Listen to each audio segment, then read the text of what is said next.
Hey, what's going on? It's Bill Burr, and it's time for the Thursday afternoon, just before Friday, Monday morning podcast, and I'm just checking in on you. Just checking to see how your work week is going. You know, you're out there, you put your pants on one leg at a fucking time. Oh, Jesus. Speaking of which, I got to go to work today.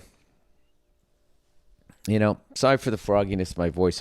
I woke up. I literally just woke up. And I was just like, I got to go do my podcast. You know, went right to work. Did I get some cereal? No. Did I have an English muffin? No. What did I do? I fucking turned off the outside lights, walked out to my garage, my garage. I put the gay in garage, and just went right to work. You know, it's the kind of guy I am. Anybody can come downstairs, you know, read a newspaper. Does that even fucking exist anymore? I actually saw a guy yesterday at the gym riding an exercise bicycle while reading the sports page, like a newspaper. I was like, wow, that guy is fucking, he's going old school. I will tell you, it does bother me when I see people like, you know, when they're on like a fucking elliptical. And they're going like really slow, or they're walking slow, or they're riding the exercise bike slow, and they're just staring at their phone. It just drives me up the fucking wall, because I know they're just like, you know, I can't lose. I just can't lose. I go to the gym. I do cardio every day. No, you don't. You don't. I mean, you're doing more than just sitting there. I will give you that. Oh my God. Can we get into pet peeves at the gym? How about the asshole that does cardio first, gets fucking dripping wet, sweaty, then goes over to the stretching area, lays down on the fucking floor, stretches out, doesn't even wipe it up. Fucking unreal. You know, I remember years ago, I stopped going to the gym. And where I lived in my last house, I put like a little mini gym in there. And of course, the first day is when I fucked up my my rotator cuff. I'd already fucked it up and didn't realize. And I put like the 145 on each side, 135 pounds, do a little warm-up set, knock out 10, see if I can still put up a $180 for 4, right? Brought it down one time, fucked my whole shoulder up. But the reason why I made that little the gym there was because I got grossed out going to the gym, just thinking like, this is just it's just a bunch of sweaty people sweating all over a bunch of shit, you know? And I know you got the little bottles here. You spray it, do whatever, makes you feel better. I don't know. I just got all fucking grossed out. Here's another one. I saw a guy benching at the squat rack. Fucking annoying. What about the woman that does the bent over rows on like the bench at the bench station? It's like, no. You can't fucking do that. Everybody wants that thing. And at the very least, if you're going to go over there, you could be doing the bench press instead of another exercise that's taking up the bench press station. Another one, you're doing lat pull downs at one of those lat fucking row station giant things, and then there's a pull-up bar. And some dad bod guy comes over there and he starts doing fucking pull-ups, and he's so fucking fat, like the entire fucking thing is rocking back and forth like you're on an old swing set. And you're in the middle of your set trying to get your reps in. Down 1, 2, you know, up 1, 2, down 1, 2, 3, 4, down 1, 2, explode down. And don't forget the negative, right? 4, 3, 2, 1, 1, 2, 4, 3, 2, 1. Those are just some little things. Just some little things. What about when the fucking guy, some guy's doing like pyramids and he needs like dumbbells and he grabs one of like 19 different weights and you go over there and there's like nothing. You fucking standing there looking around for Rick Allen. Did Rick Allen just join the gym? I thought Def Leppard was on tour. Where the fuck can I have one pair of fucking dumbbells here? And it's always the ones that everybody uses, right?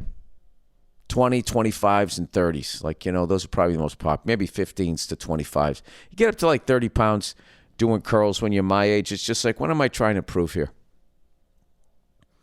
That I'm still dumb enough to hurt myself and try to lift too much weight? 30 pounds is just, I'm all natural people. You get to be 54 years old, 30 pounds is just like, Jesus. What am I carrying, a fat person across the threshold over here?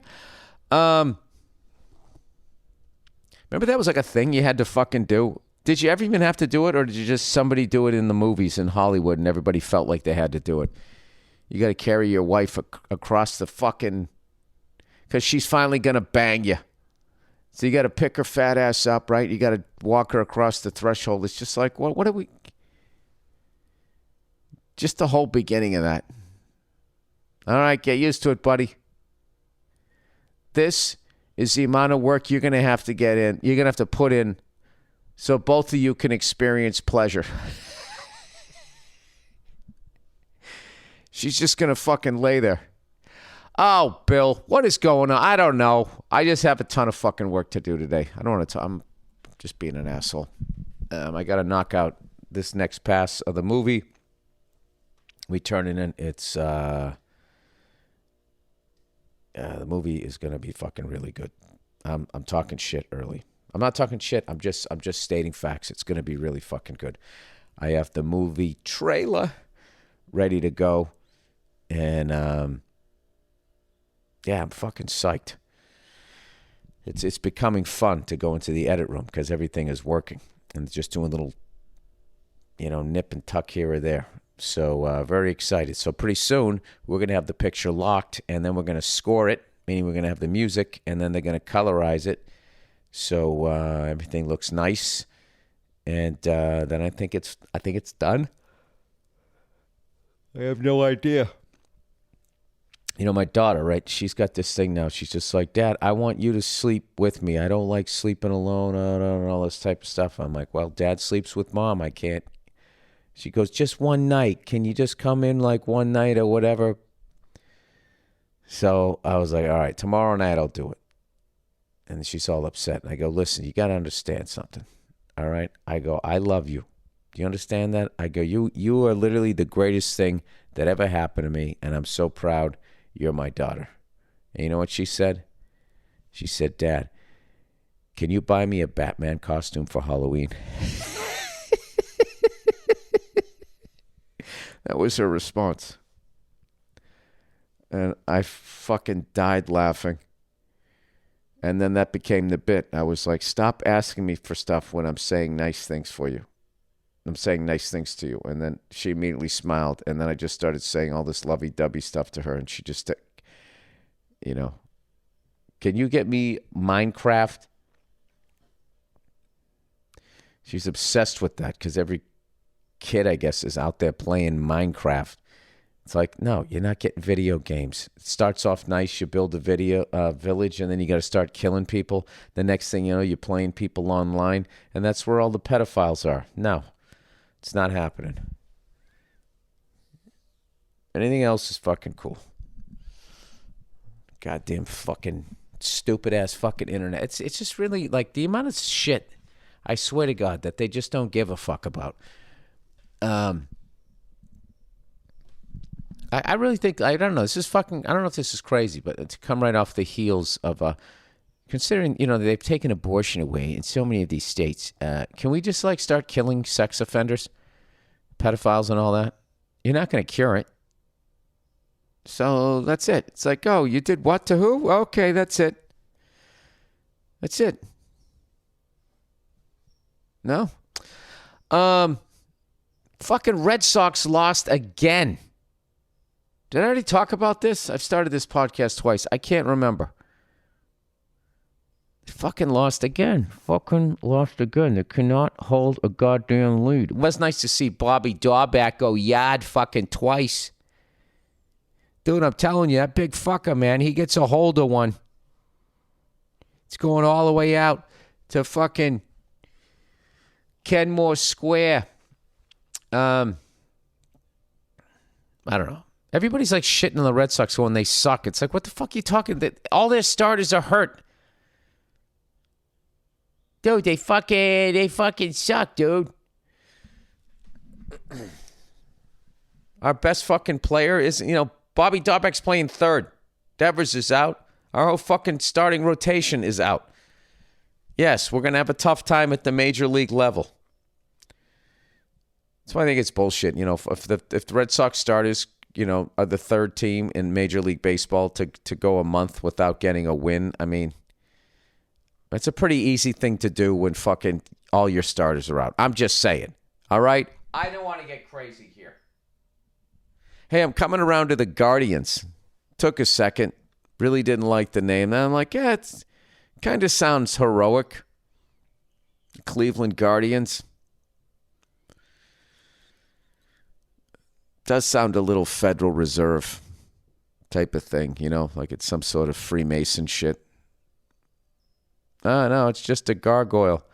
Hey, what's that little hand signal he's doing, those dumb groups, those secret societies. Wonder if anybody in a secret society, right, is just standing there wearing your stupid hooded robe. Is everybody ready to do something fucking, some sort of sacrifice to a farm animal before just some formality so you all don't feel like animals for having a big fucking orgy.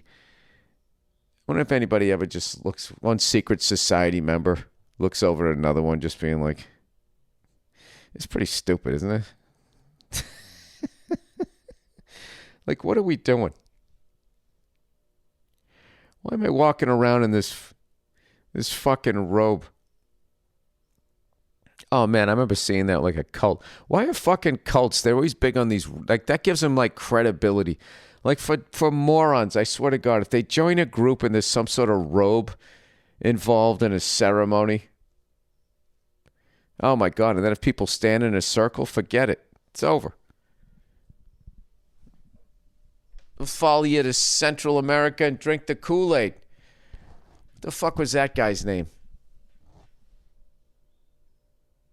Jonestown. Not Bobby Jones. He played for the 76ers. Bobby Jonestown was in the Spectrum. Dude, that guy, I swear to God, he looked like he managed a country band and he was stealing money from them. And these fucking people followed this guy down to Central America and they all fucking, when the feds were closing in. The ultimate narcissist. I'm going to go to jail, so I don't want to go to jail. I'm going to kill myself, but you guys all have to kill yourselves with me because who could go on living if I'm not here? It'd be wild to join one of those groups and just start heckling the leader. Especially if they're saying that they're Christ. Oh, yeah, dude, why don't you go walk on some water? Or like when you like going to join. Did I ever tell you that time when I was out here and somebody told me, I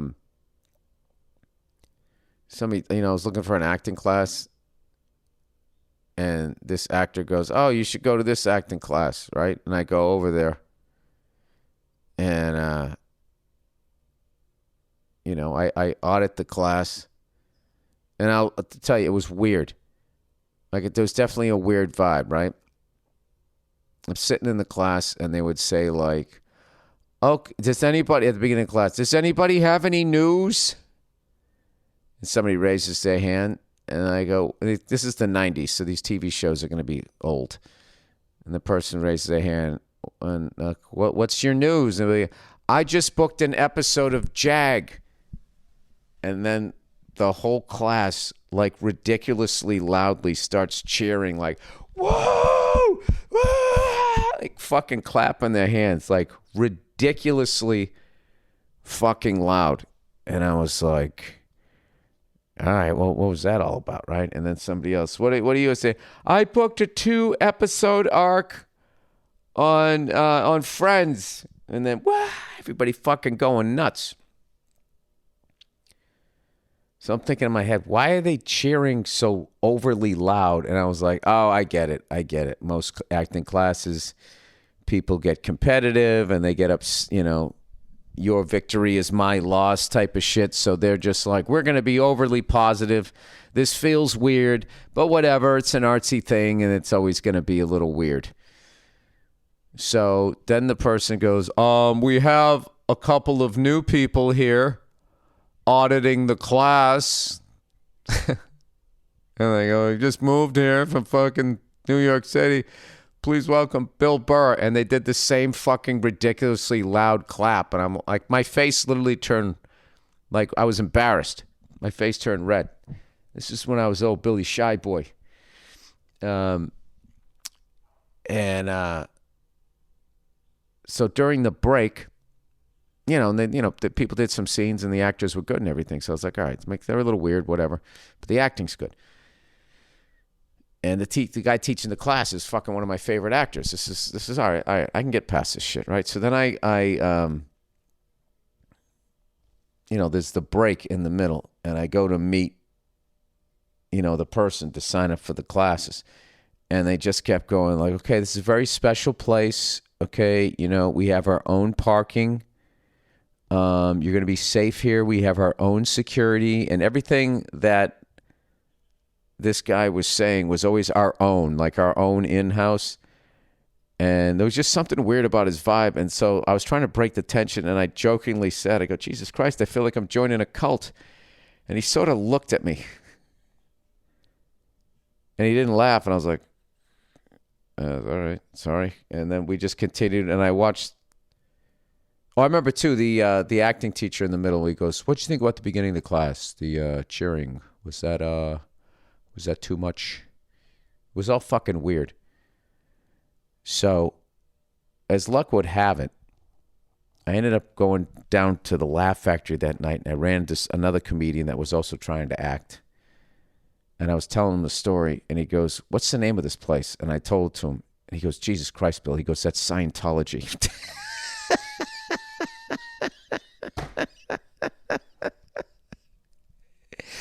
And I got all fucking weirded out. I was like, oh my God. Thank God I didn't drink anything. I got all fucking scared or whatever. And they just kept calling me. Hey, you coming down this week? Because I'm my dumbass. I gave them my phone number. And they just kept fucking like Jehovah's Witnesses. They just kept calling. And I finally was just like, yeah, listen, I'm not going down there anymore. And the guy, I still remember, he goes, "Oh, we lost you?"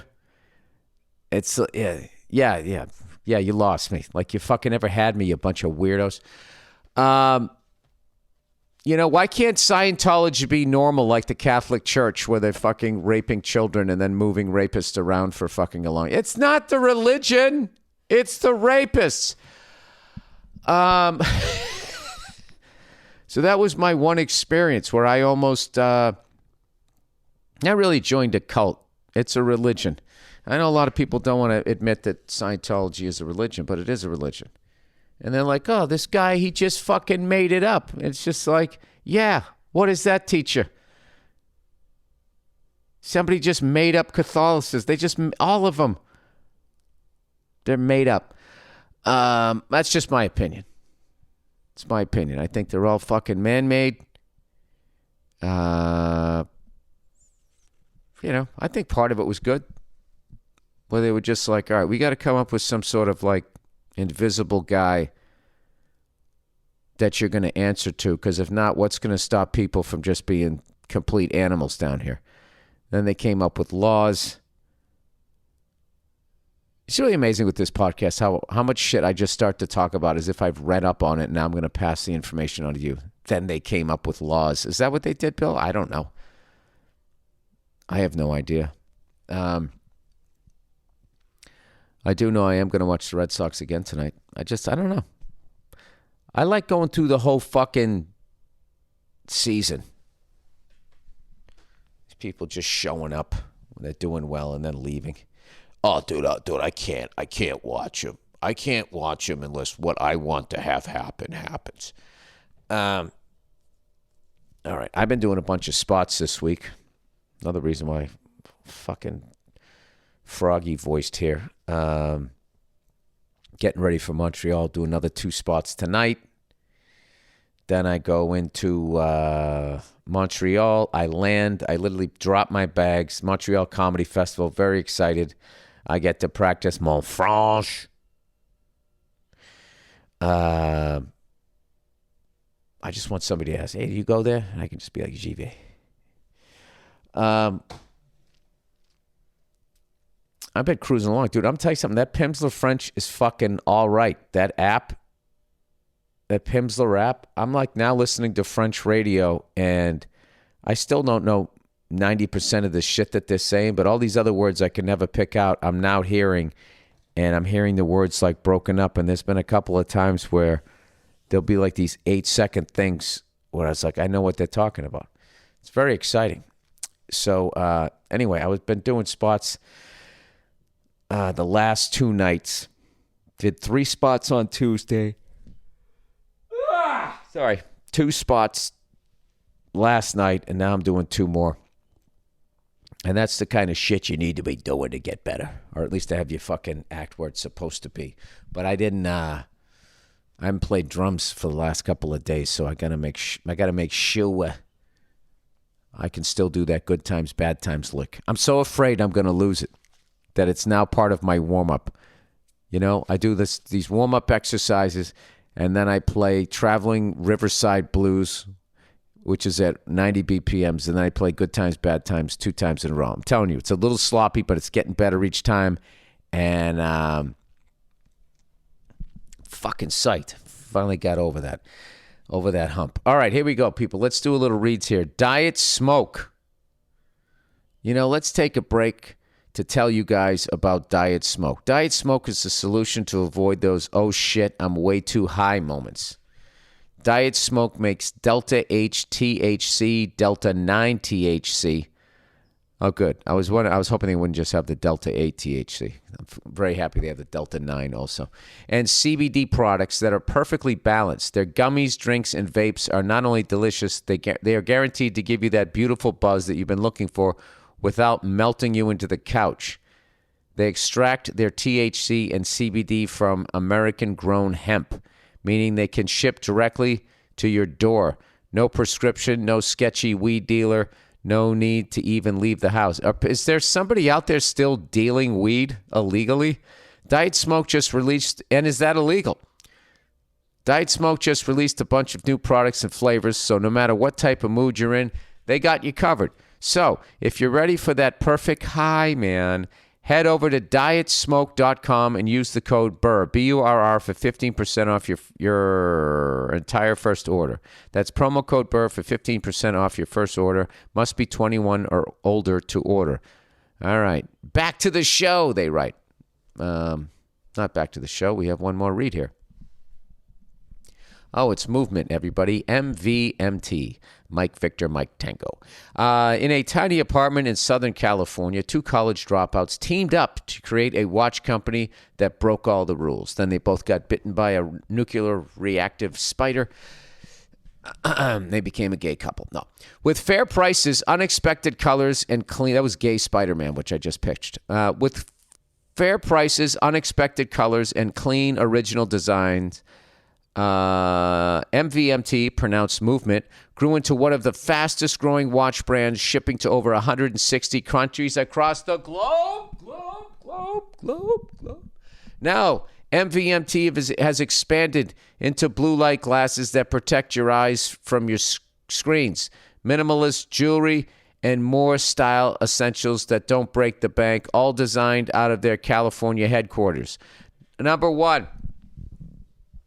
First selling point, unbeatable price point. Movement watches have a look and quality of a $400 to $500 watch you're paying for at a department store, but cost a fraction of the price because they were built online and they own their process from start to finish.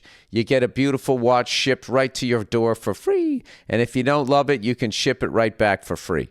Blue light glasses, my favorite. I got to spend all day in front of my computer, and my Everscroll blue light glasses, filtering glasses, are a game changer. Those are great at night. At night when you're sitting there with the laptop cooking your balls. You know, you might be frying your balls, but your eyes feel great.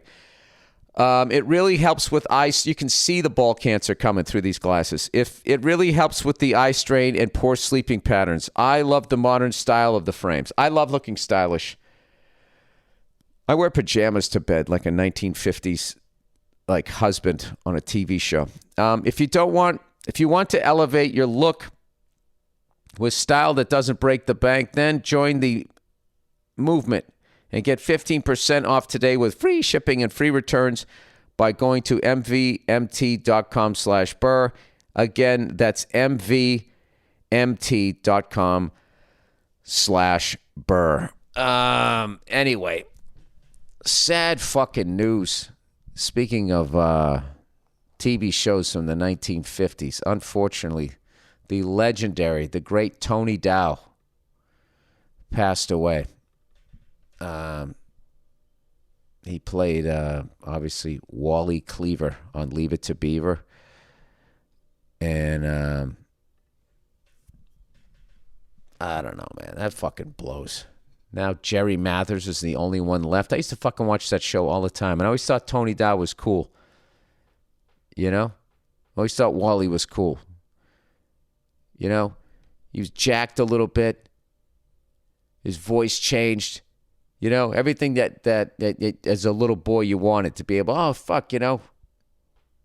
I want to be that athletic-looking kid, right? And I also liked him because I thought he never beat the shit out of his little brother. Which surprised me. I was like, that's his older brother? How come he's not fucking throwing him down the stairs for no reason?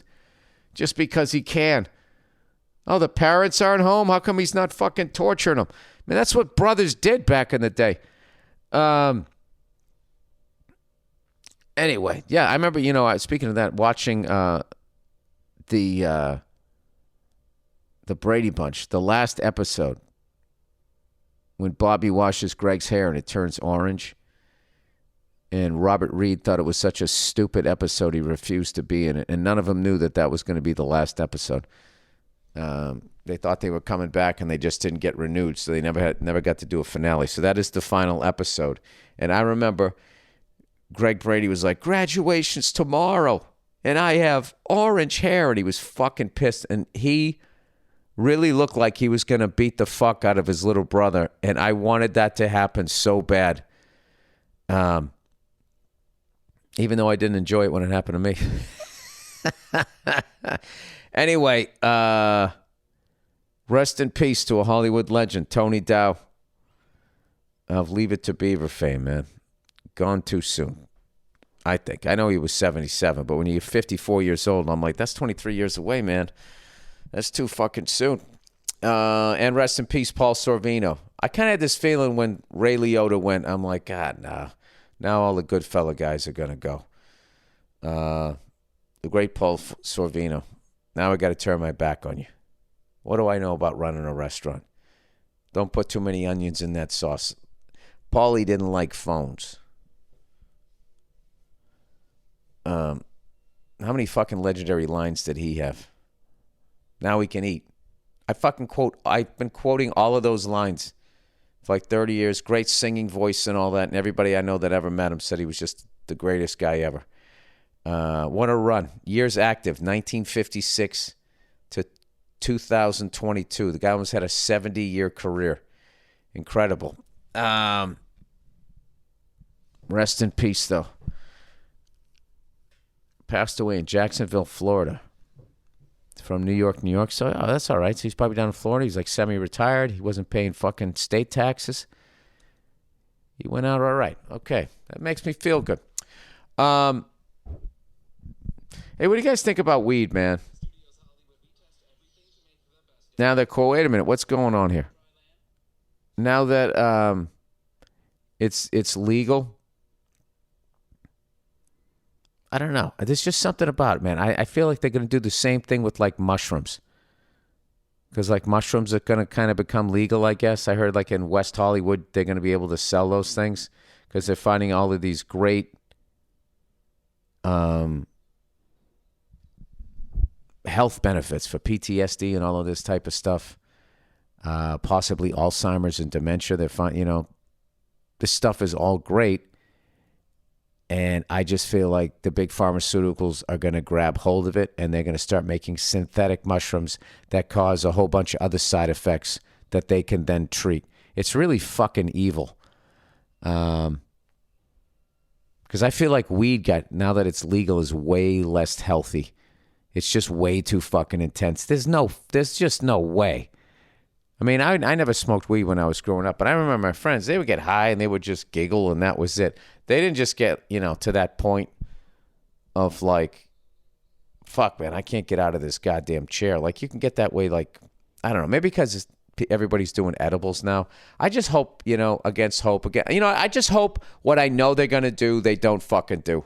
Wouldn't it be great if they actually figured out that these natural psychedelics really helped all of these people that were in pain, experienced trauma, or, were starting to get forgetful or whatever. Just imagine if it actually does work and all that. Just imagine if we just let people use the natural version of it and it improved their life, as opposed to these big fucking corporate cunts who, once again, like, what exactly can they do? And fucking Fox and CNN, those two horrible fucking channels, will actually call them out. I did enjoy people saying, oh, Fox News was giving you a shout out about that abortion bit. It's like, oh, you mean when they cut out the part where I said I was pro-choice? I swear to you, but I can't get mad at them because even people on Twitter were doing it. Even just your average individual acts like a 24-hour news network. Anyway, sorry, I don't want to get on a fucking rant about that shit. The people that watch those goddamn channels, like how weak in the mind you have to be. I watch a channel that tells me the news the way I want to hear it. It agrees with my ideologies and fills in all the areas where I don't know what to think. Morons. Morons watch CNN and morons watch Fox News. And I don't know why. Maybe because it's just easy. Yeah, I feel like it's... I feel like news junkies in a lot of way are even dumber than sports fans. Because at least what I'm watching is real. The Red Sox really did lose 7-6 last night. They're not putting their fucking spin on it. I don't know. Well, I guess, the NBA is pretty fucking manipulated. All right, I'm not going down this fucking thing. All right, that is the podcast, everybody. I have some breakfast I got to go make. One of my favorite things to do. I got to go make breakfast for the kids. That is it. Go fuck yourselves. Go Red Sox. I'm still hanging in there. And have a great weekend. All right, you cunts. Hey, what's going on? It's Bill Burr, and it's the Monday Morning Podcast for Monday, July 28th, 2014. What's going on? How are you? How's it going? I just got back from Montreal, Canada, doing the wonderful Montreal Comedy Festival. I had an awesome time up there. I hosted one of their galas, which is a big deal. And, I'm not big on hosting. I'm not big on hosting because my bits are long. And it's sort of like I don't really know how to write a joke, so there's a lot of cursing and making faces. And I build momentum off of that. So I just keep fucking rolling with that. And before people realize it, they've listened to an hour of my shit and I get out of there. But if I host, I got to keep coming back out and I got to get that energy going again. And, it's fucking exhausting. So, to be honest with you, I didn't want to do it. So you're probably like, well, Bill, then why the fuck did you say, yeah, I'll do it? I'll tell you why. Because I bought the Money Pit house. That's why. I am out there whoring myself. I'm going to tell you right now, because I was going to take the whole fucking summer off. I was going to take the rest of July and August off because I toured like fucking 18 months straight. And all over this great global fucking marble. And I was just like, look, I'm taking 2 months off. Bow, bow, bow, right? I was going to have a great fucking time. I'm bringing Billy back. Yeah. And I was just going to fucking chill out and grill. I was going to sit on my fucking back porch. I was going to stare off into the fucking half a yard that I have out here in L.A., which is actually considered a decent yard. Do you know you can't throw a Frisbee in my backyard without hitting something? I mean, right as it leaves your hand, it probably, if I go the long way, side to side, I could maybe float for just under 3 seconds. It's not really a yard. I have an area. All right? Whatever. I live in a metropolis. So anyways, so I was going to take the whole summer off. And, as these guys finished this one thing that they were going to do, the area that got damaged by the fucking water. And this is what I learned. When your house is fucking like 100 years old, 90 years old, whatever this thing is, it's just you have 90 fucking years. Well, let's say the first 10 years, everything's going pretty smoothly. From about 80 years in, all the way back, 80 all the way up to right now, you just have one do-it-yourself fucking job. Hey, I got a guy. See, I'll do it for nothing. Yeah. It's the 1930s. See, there's no code. Nothing. And when I tell you nothing, I mean nothing. Nothing downstairs in my house was up to code. Nothing. And I know what you guys are thinking. Like, well, hey, didn't you get somebody to inspect the house when you bought it? Yeah, but they can't see into the fucking walls. You have no idea what's in you. All they can just look at it. They're looking for fucking sweat marks on the walls, smelling for water damage, checking the gas lines. They can do that, right? But other than that, you're pretty much on your own. And I'll tell you, all you guys fucking listening right now, if you're laughing, you have no idea what the fuck's in your walls. You have no idea what some douchebag did 20 years ago because he bought the Time Life books, those do-it-yourself fucking things. And you have no idea what that cunt rewired in your wall, under your floorboards. I mean, so basically, downstairs is laid open at this point like it's having open heart surgery, okay? And every time they think they got to the last thing, there's another thing. And I know what you're thinking, Bill. These guys downstairs, they're taking you for a ride. Oh, yeah, I'm sure they are. But what they're finding is fucking undeniable. Do you know, they got to this wall the other day. And, of course, it's got this shit fucking rotted out crap in front of it. They get rid of that. We get underneath that. We get behind that. And at the baseboard, it's just dry rot. The guy's barely touching it. And it's not like it's breaking off. It's turning into powder. Like fucking Lon Chaney Jr. put this board in when he was a struggling fucking actor. That's how old this goddamn house is. And so they're like, yeah, we got to rebuild this wall. Costs like $400 or $500. I'm like, all right, just fucking do it, right?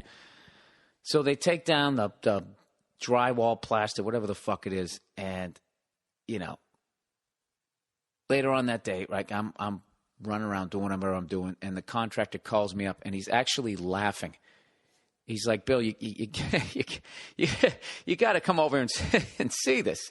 And I'm thinking in my fucking head, like, dude, this isn't, whatever you're laughing about, this isn't funny. And I got over there, and basically behind the wall is like this dirt, right? They have like this crawl space area. And what they had behind the wall is somebody had taken like this see-through like plastic tarp. And that was the barrier between the dirt and the wall. Was this plastic fucking thing. And the guy was laughing, go, I gotta tell you, I've never seen anything like this. Which he probably has. But, I know I'm just a comedian, but I know that that's not the way you're supposed to do something like that. But the good thing is that is the final wall downstairs. And, of course, it couldn't be built, right? Right? So, in other words, I'm going to be doing some shows on the Oddball tour this later on this summer. Ah, fuck. I swear to God. And this is the thing, too. I could have been a cunt. I could have been like, dude, I don't give a shit. Just put a fucking wall in front of it and fuck the next guy. But that's not the way I'm wired. Oh, what are you, a hero now, Bill? No, I was raised properly. Fix the thing right. Just fix the fucking thing right. Because I'm not going to have you put a beautiful brand new wall in there with that fucking sandwich bag barrier behind it. And then what? I don't know what happens. Seemed to be working all right before they cut open the wall. I don't know. Sorry. I'm fucking, I've had it. I've had it with the goddamn downstairs. So that's what's going on. So if you hear drilling and if you hear all kinds of shit going on, that's the fucking people downstairs. And we're hoping that they're going to be done, you know. Initially it was end of June, beginning of July. Now I don't even ask anymore. Last I heard was end of August, early September. And come on. I'm hoping by Thanksgiving I can actually walk down there in my fucking slippers. You know, we won't have any money for a turkey. I'm going to shoot a fucking pigeon, and I'm going to deep fry it, and I'll do it the wrong way. I won't take into consideration the space that the pigeon's going to take up, and the grease will go over, and I'll light the whole fucking thing on fire, and we'll start over again.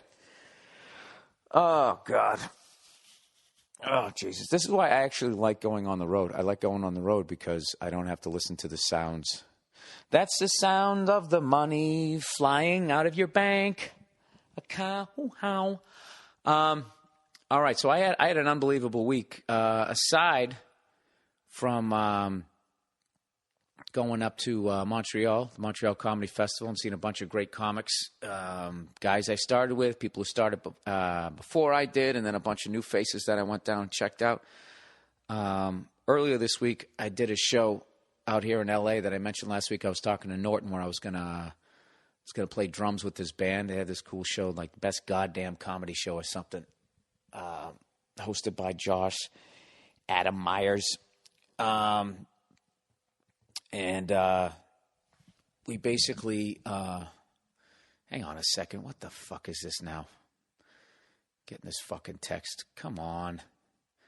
This is, you know what? This is one of these days. Like I have to get into the right mindset because it's all going to just, fuck. All right. Anyways, plowing ahead. So, Josh Adam Myers hosts this show. He's got a band.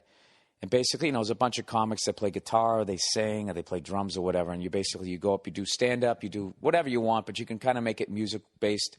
And then in the end, you interact with the band however you wanted to do it. So, you know, I was like, all right, I'll play drums. We'll play a Zeppelin song. And I was kind of thinking like, all right, if I just go back there. I can't remember if I told this story last week. I know I told you guys that I was going to do it, but basically I'll fly through it here.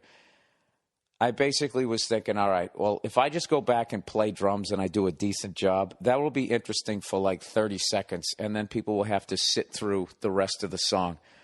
So, like a year ago, I was going to dress up like John Bonham for Halloween, and I ordered the T-shirt, a remake of the T-shirt that he wore on that concert film, Song Remains the Same, and I had the blue Adidas Dragons. Turns out he was wearing a 4-stripe Adidas when he was in Seattle. And then I had the white pants. I went out and bought those. And my wife took me to a costume store, and we got the fucking wig and the Led Zeppelin 1 mustache that he had, you know. That was like a big thing with Bonham, with like how long it took for his mustache to connect into his beard, because his mustache wouldn't connect into the beard. And for the first like 3-4 albums, he had that beard that went like underneath his chin, like a fucking chin strap, like he had nothing up there on his face. And you know what's sad is by the time his mustache and beard connected, it's like he died. It was like his life's work was complete. So anyways, well, I'll post some pictures. If you follow me on Twitter, I already posted a few, but I'll repost them for people who have lives and are not on Twitter.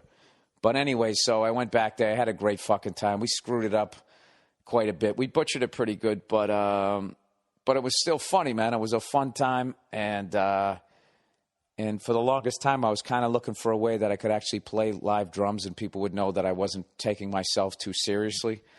And going up and dressing up and looking like an idiot was kind of the perfect way to do it. And it also kind of gave me license where I didn't have to feel self-conscious that people were looking at me, because I had this whole fucking get up on with the sunglasses. I could kind of hide behind it. It was actually pretty, it was pretty cool. So I'm definitely going to do another one. I'm trying to, I think I already know the song I'm going to do and the drummer that I'm going to dress up like. And I don't know. It's going to be a great time. It's going to be a great time, and the show will get big, and then somebody, network will come down, and they'll turn it into a TV show, and then they'll ruin it. And they'll take all the fun out of it. So I'll let you know when the next one is. So before people come in and try to figure out how they're going to make money off of it, it's going to be a great time. So I'll let you know when the next one is, and you should definitely come down now as we're on the beginning of the Behind the Music arc on this idea. But thanks to everybody in the band and Josh and everybody for having me come down. I had a fucking awesome time. So, and with that, so that was my Monday, and then, like I said, I went up, what was it, Thursday. I flew up to Montreal, one of my favorite cities, with the team I don't like the most, the fucking Canadians. I don't mind them, whatever. You know what? PK Subban came down to one of the galas. I thought he was coming down to my gala. I was really excited to meet the guy because I wanted to ask him about that whole, because it really seemed when, Sean squirted the water in his face, like we had him, and then they did that, and then they just fucking rallied and they won game 6 and 7. I was dying to hear what the fuck he had to say on that, and of course he was at another gala. Oh well. So anyway, so I went up there Thursday and landed, got over and did this show, Paul Provenza's Green Room, and it was like sort of this remembering all the great comics who've passed. That was, Patrice, Schimmel, Greg Giraldo, John Panette, Mitch Hedberg, and on and on and on and on and on. And we, told a bunch of funny stories and gave each other shit. I guess people enjoyed it. Robert Schimmel, I don't know if I said him. And, it was a good time. Even though I was dreading it, it actually turned out to be a really good time. But then afterwards, somebody mentioned that we forgot to bring up Otto and George, and I was just like, oh man. So I felt bad about that. But either way, started off well, and then just every night, me, Verzi, and Tony V, the great Tony V, ended up at a cigar bar every night at the end, smoking Cuban cigars. And I got to be honest with you, I was done after 2 nights. I can't smoke a cigar 3 nights in a fucking row, but Verzi is a fucking animal. And by the third night, Tony V had gone back. So it was just me and Verzi. I got like a small one. And even then, I feel like I stood behind a bus. Like usually I buy a box of Cubans and I bring them back. And at this point, I didn't even want them. It's like, I need to take time off of this shit. This is too much. So I think I'm on the wagon again. You know how I do it. I don't know how to. I'm gonna have 20 of them and fucking cigars every night, or I just say fuck it for like 60, 70 days. It works for me. All right, so go fuck yourself with your rolling of your eyes. Can't help it if I don't have any willpower. Actually, I do have willpower for 70 days, and then I'm good. But I want to thank Tony V. Tony V, I went up there and they had this award show thing and they were giving out these awards for comedy, which is, silly. But, what are you going to do? They've done a bunch of shit for me. If it was anybody else, I would have been like, no, I don't want to go. You know what? I'm working. But it's the Montreal Comedy Fest. Who doesn't want to go to Montreal? So I went up there and I had Tony V do the intro and he fucking absolutely crushed it.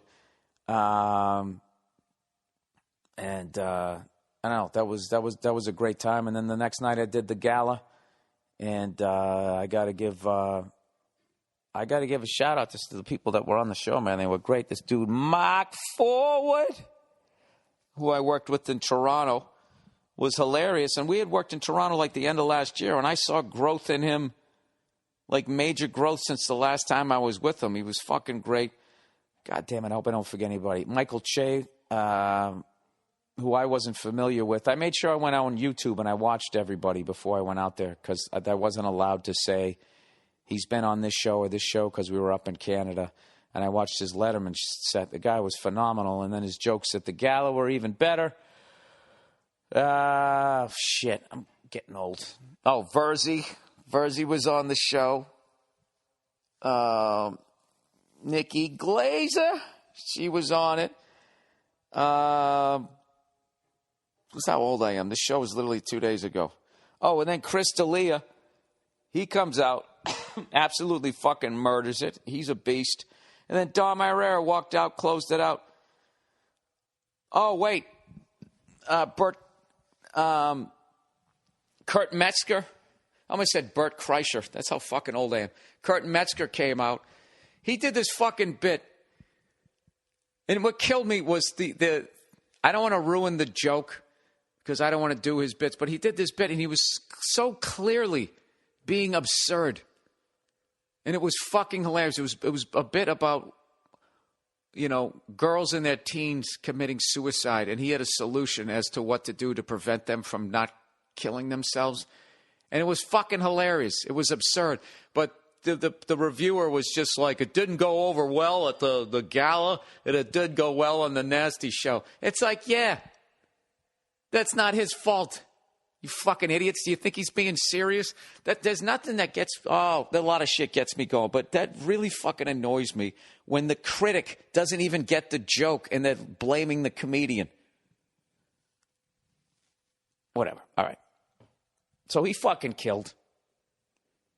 The whole fucking show was great. The show was great, and I was actually, I was dreading doing it because, like I said, I was hosting and I was outside of my comfort zone.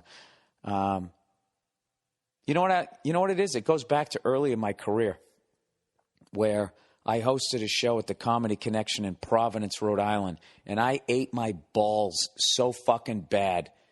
And the thing about it is if you're just doing a set, if you go up and bomb, as bad as it is, you're tearing the Band-Aid off. Whatever you're doing 10 minutes, you're getting it over with. It's going by in real time. If you're hosting, you go up and eat your balls, you get off, you got to go back up again. Eat your balls, bring up the next guy, go back up again. You just have to keep going back up. And it's not like you get to start over again. They're like, oh, yeah, that guy that we don't like. And it just keeps going on and on for the duration of the show, which is going to be at least 90 minutes. So for 90 minutes, you're eating your balls. Even when you're not up there eating it, you're in the green room dreading, and you're making a set list. What if I did this joke? Freaking the fuck out. So I think that I actually have a phobia. Or I did anyways, had a phobia of fucking hosting, and that got rid of it. You see that? When you got dry rot on the bottom of your fucking house, you can get over a lot of fears. All right. Let's get into the advertising for this week, everybody. Stamps.com. Quick, convenient, and most importantly, easy to use. That's how I would describe Stamps.com. It will make your mailing and shipping a breeze. Oh, for fuck's sakes. Hold on a second. This construction people, hold on. God damn it. All right, I'm back. Jesus fucking Christ. Can we shut off the water for just an hour? Hang on, let me ask my wife. Oh, Jesus. All right, where was I? All right, with Stamps.com, buy and print official U.S. postage using your computer and printer. There's nothing to learn. Stamps.com will give you a digital scale. It automatically calculates the exact postage for any letter, any package. They'll even help you choose the best class of mail to get your mail on time for the least amount of money. Then drop your mail into any mailbox or hand it to your mailman or mail lady, and you're done. You'll never have to go to the post office again, everybody. Trust me, mailing and shipping has never been easier. Right now, use my last name, Burr, B-U-R-R, for this special offer. No risk trial plus a $110 bonus offer that includes a digital scale and up to $55 free postage. Don't wait. Go to Stamps.com before you do anything else. Click on the microphone at the top of the homepage and type in Burr, B-U-R-R. That's Stamps.com. Enter Burr. All right. Dollar Shave Club, everybody. The big razor companies think we're stupid. Every year they roll out some ridiculous shaving technology gimmick, right? And expect us to shell out our big bucks for it. Do you really need a razor with a vibrating handle? How about a roller pivot ball, back scratcher, egg timer, laser pointer, corkscrew? You get the point. You don't need it. I know I don't. We were shaving just fine before any of that junk, and I definitely don't need to spend my hard-earned cash on it. If you're sick of being treated like an idiot, join the hundreds of thousands of smarter people who joined the DollarShaveClub.com revolution. Dollar Shave Club delivers the best blades and grooming supplies for just a few bucks a month. Their blades are better than the big shaving companies for a fraction of the price. It's perfect. They deliver them right to your door. You'll always have a nice sharp blade. I wish they had this when I was a kid. My listeners can get started now at dollarshaveclub.com/Burr. And hey, if you're already a member, you got to check out their new Dr. Kavi's post-shave lotion.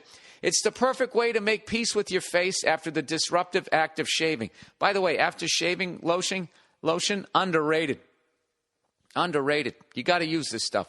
Stop getting ripped off by the big shave companies. Join dollarshaveclub.com/Burr. That's dollarshaveclub.com/Burr. And lastly, but not leastly, on this little ad chunk, Prosper Lending. In 72 hours, you could have $35,000 to cover your needs. What will you do? Pay off high-rate credit cards? Start a business? Do that home improvement project? Oh, Jesus. Host. I'm the worst. That was me. Add something you'd like to do with that money. I know what I'd like to do. I'd like to pay an extra crew to finish off downstairs.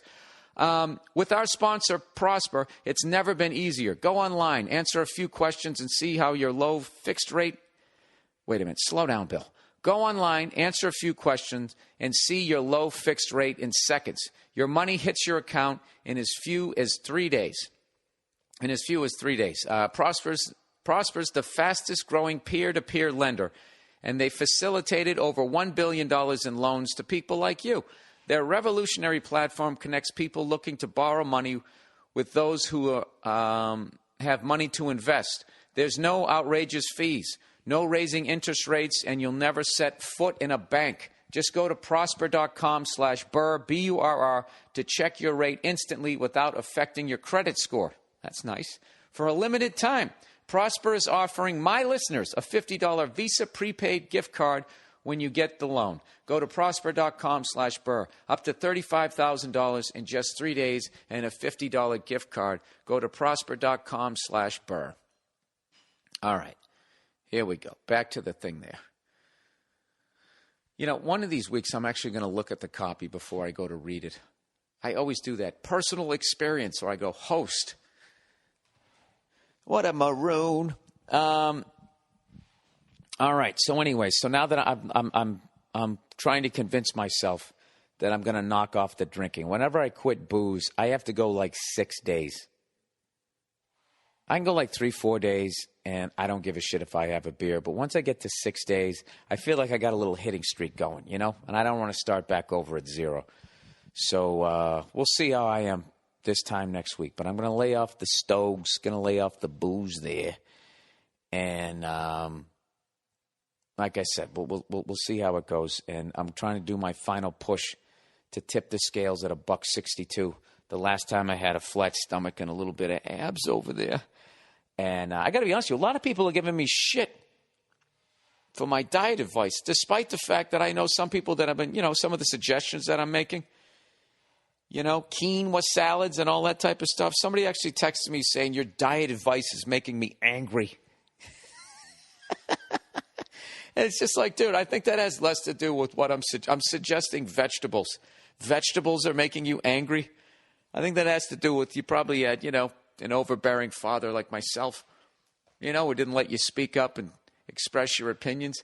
You could just write me and just say, hey, you know, why don't you try this? Instead of sitting there stewing. No pun intended. And then there's other people that, you know, are giving me shit just saying that veggies are for rabbits and all of that. All of that usual shit. I never said don't eat meat.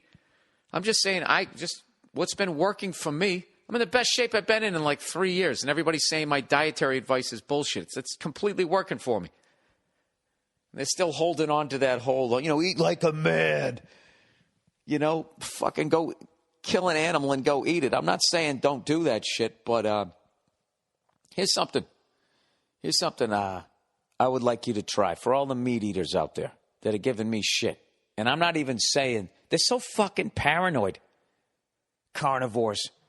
I'm not even saying don't eat meat. I'm just saying, twice a fucking week, this is what I do with the veggies over there, and they're getting their backs up. They're getting all freaked out. Let me ask you this there, steak dinner. I want you to do a little experiment, all right? One night, go out and get yourself a lovely, amazing steak dinner with the baked potatoes and the cream of spinach and your glass of wine and all of that. And I want you to honestly tell me how you feel afterwards. I know you feel full. I know you feel great. But I want to know how long after that meal before you just have to lay down and go to sleep. Which is basically your body going, wow, look at this fucking mountain of work we got to deal with. Let me just go fucking lie down. Let's shut the body down so we can get this through our fucking system. If you go out and you have a fucking veggie dinner, right?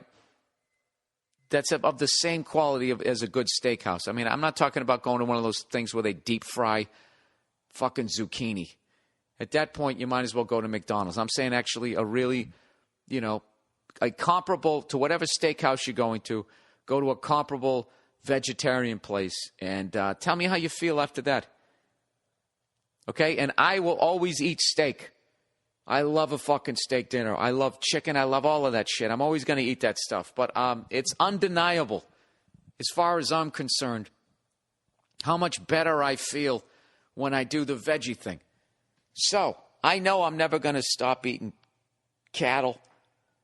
So, I just look at it kind of like with the stogies. Hey, I just take a break for a couple of days. That's all I'm suggesting. All right? So, all you guys who are sending me homophobic shit, suggesting that I now want to lay down with another man just because I want to have a fucking cucumber.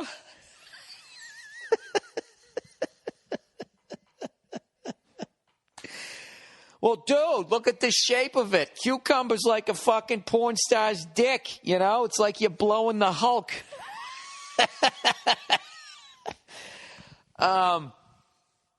Anyways, hey, this is a great time of the year. It's actually getting a little late, I hope you guys, I forgot to bring up once again to have yourself a little veggie garden.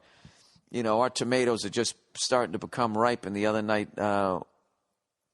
one of them fell off the branch there. And we cut it up, put a little salt and pepper, drizzle a little olive oil, made it a little, I guess, less healthy.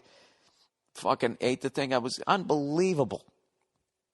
Unbelievable what a tomato is actually supposed to taste like versus what the fuck you usually get.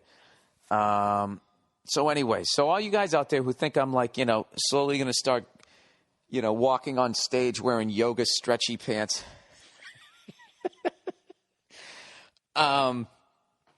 I mean, I might have to do that one night if that Josh's show, the best goddamn comedy show, whatever the fuck he calls it, depending on what drummer I'm dressing up like. I mean, if you look at a lot of the hair metal and that type of stuff, some of that spandex, I mean, they were basically wearing yoga pants that were shorts, right? Is that what it was? I want to do a Striper song.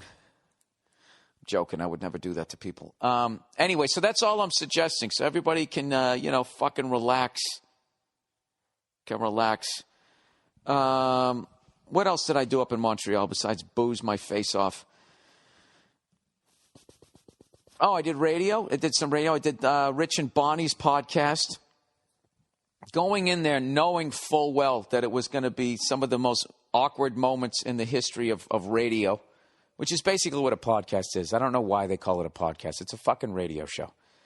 What is this podcasting? How would you describe it? Well, have you listened to the radio? It's that, except it's on the internet. Interesting. So if you've never listened to the Rich and Bonnie podcast, My Wife Hates Me, I would highly recommend it. And I went on this thing knowing that it was going to be brutal. And then me and Bonnie, we got this fucking thing where we like each other, but our conversations do not link up.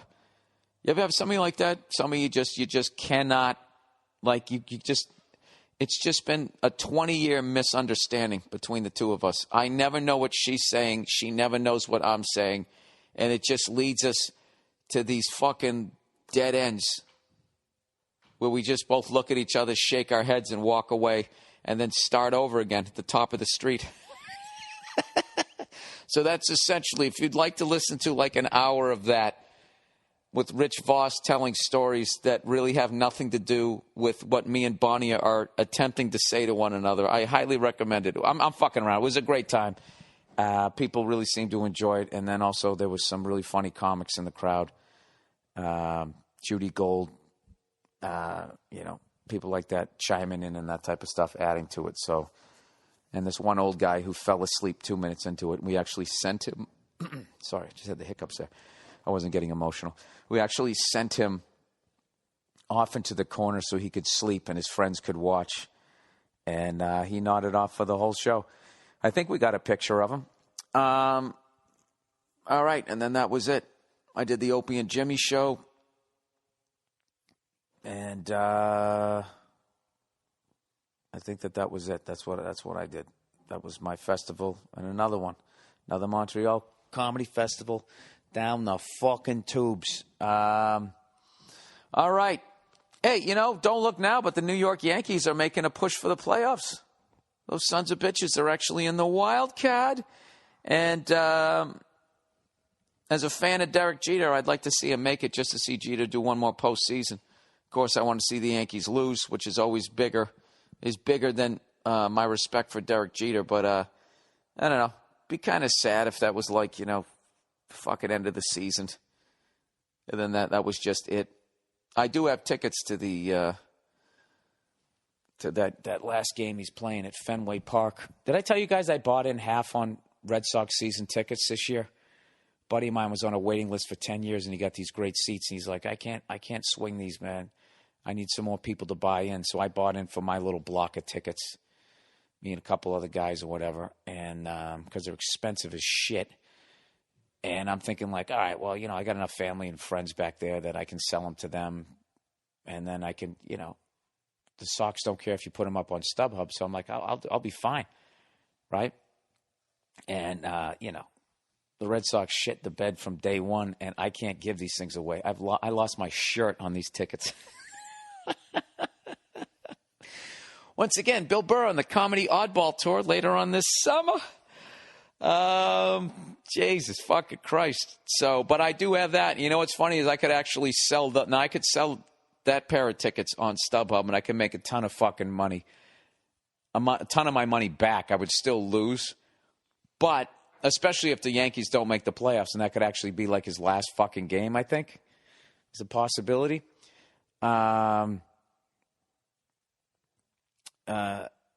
This is a sports fan. There's no fucking way.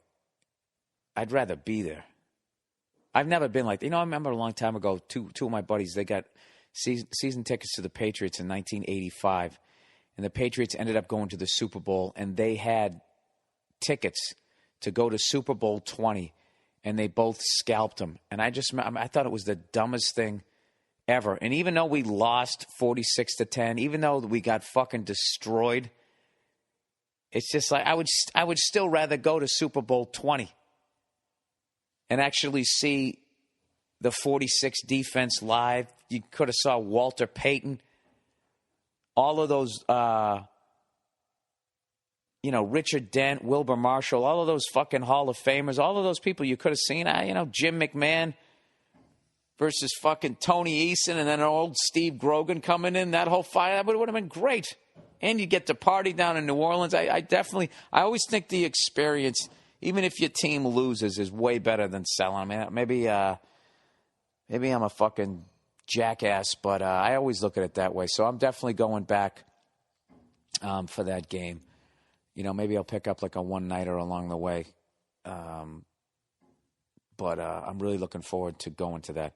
Wow, so maybe I should be rooting for the Yankees not to make the playoffs, so that'll be his last game. So actually they'll be like in like the fucking bottom of the eighth or the top of the ninth. Derek Jeter coming up for his final fucking at-bat. What if he hits a home run to right field like fucking Ted Williams? He's going to do something. So anyways, and football is right around the corner.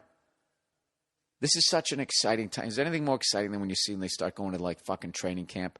The greatest month of the year for me is September. It's just like, I always get depressed at how like fast the summer goes by. And then when all of a sudden it's September and it's football and the games count and there's college football and all of that type of shit. It's just it's the greatest. It's the fucking greatest. I can't wait. So, I mean, what else am I going to do for the rest of the summer, huh? Go out and sunbathe over there? All right. Let's get into some of your questions here for the week. The flute says, Bill, you took a hammering from a lot of people on all fronts, Twitter, Facebook, and emails. 910 mention, 90%, I guess, mention Anchorman. Others suggest you YouTube jazz flute players. Listen, go fuck yourselves. All right? First of all of you guys who said, when I said there's no cool way to play the flute, and then you bring up Anchorman, he was mocking playing jazz flute. He was making fun of it. It's a fucking movie. Do you think those flames were actually real coming out of the end of it? Do you think he really drank a fucking drink out of that thing? It was using it as a straw. It was a joke. All right? And as far as jazz flute, let me tell you something right now. I'm not saying that there's not virtuoso play. I don't want to hear it. There's certain instruments that, listen, if you want to accompany like some shit with the flute, absolutely. All right? But there's a reason why there's no fucking flute players in the Rock and Roll Hall of Fame. And don't even bring up that fucking whatever that fucking guy is. That Jethro Tull guy, I don't even want to fucking hear it. He did not get into the Rock and Roll Hall of Fame because of his flute playing. It was the fucking rock music underneath it. Okay?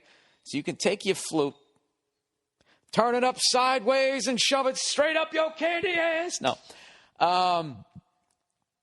Yeah, no, I stand by that. I put the flute right up with the oboe. Now, if I go watch a classic, I guess I was talking in like rock music. All right? Even jazz, you can go fuck yourself. I'd much rather, a trumpet has so much more power. Saxophone, trombone, all of that shit, I would rather listen to that than the goddamn flute. Now, you take a flute and a piccolo and you stick that shit in a symphony, I can listen to it then. Then I find it an amazing accompaniment. If you have, I can't even say any of the words I'm trying to use right now. If you fucking have 40 other fucking musicians, okay, helping to flesh out all around a fucking flute, I can listen to it. Or a piccolo, I can listen to that. If you want to have one little movement where, you know, you got some dreadful fucking music and all is lost and all of a sudden there's a ray of light at the top of the fucking tunnel and you want to emphasize that with a little, oh, what is that up there? Kind of fucking notes with a flute or a piccolo? Have at it. But I don't want to listen to a fucking hour of that shit. I stand by it. Fuck all you flute-playing fucking assholes out there. Who would have thought? That would have become a controversy? All right. Hey, Bill, when's your next special? Going to be available on Netflix. We are shooting for December 5th. December 5th is going to be the release date, and I'm editing it right now, and I could not be happier with the way that this thing looks. I can't wait for you guys to see it, and I'm in the process of writing my new hour, and I coming right out of the gate with it's a rough one, you know. It's really just coming off as sexist, and I have to be honest because I can't stand outside of myself. I can't have like a, Jesus Christ, what are they ripping up downstairs now? You know what I think they're doing? I think they're getting rid of, this is actually exciting. I have all this galvanized pipe in my house, and they're fucking yanked because, like I said, it's been filleted downstairs, and you can see all of it. And they're like, well, we might as well change it now before it bursts. They always put that fear in your head. Hey, we're building this beautiful bathroom, but sure it'd be a shame if this shit behind the wall bursts. I mean, we can risk it. And you're like, all right, just fucking do it.